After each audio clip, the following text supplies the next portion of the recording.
डालते ही नहीं है, कभी नहीं डाला पानी। जब से रेलवे आई है इधर कभी पानी नहीं डाल रहे हैं। तो इधर मजबूर में इन्होंने हड़ताल मुझे कराई। आज भी पहले भी मैंने 1 महीने पहले किया था, तब उन्होंने लाई थी वो छोटा सा टैंकर लाया था।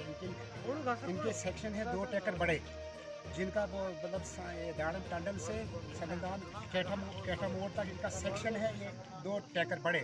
लेकिन इन्होंने रेलवे वालों के अब जो अफसर हैं बड़े, उन्होंने मिराल मिल के वो पैसे खुद खा रहे हैं, लेकिन दाड़म में आग पानी कभी नहीं डाला इन्होंने। अब छोटा सा टैंकर वो लिया है, वो उसको क्या कहते हैं, वो ट्रैक्टर के ऊपर रखा है, छोटी सी टैंकी रखी है वो दिखाने के लिए दाड़म वालों को। लेकिन कभी यहाँ पर इतना नुकसान हो गया, यहाँ बच्चों में बीमारी आ गई, वहाँ से गर्दे से इतना गर्दा हो गया इधर दाड़म में। यहाँ डंगर मर गए, यहाँ दुकानों का सत्यानाश कर दिया, सब्जी वालों का सत्यानाश कर दिया, चीज़ों का सत्यानाश कर दिया। उससे भी बीमारी फैल गई, बीमारी के ऊपर बीमारी पड़ रही है इधर दाड़म में। ये इन्होंने कभी पानी नहीं डाला यहाँ पर। इससे ज़्यादा इनके पास सेक्शन टैंकर बड़े 2 हैं, जो बड़े टैंकर होते हैं, जो तेल वाले टैंकर होते हैं, वो सेक्शन है 60,000 रुपये ये दाड़म के नाम पर दे रहे हैं, इस रोड के नाम पर ये खुद खा रहे हैं।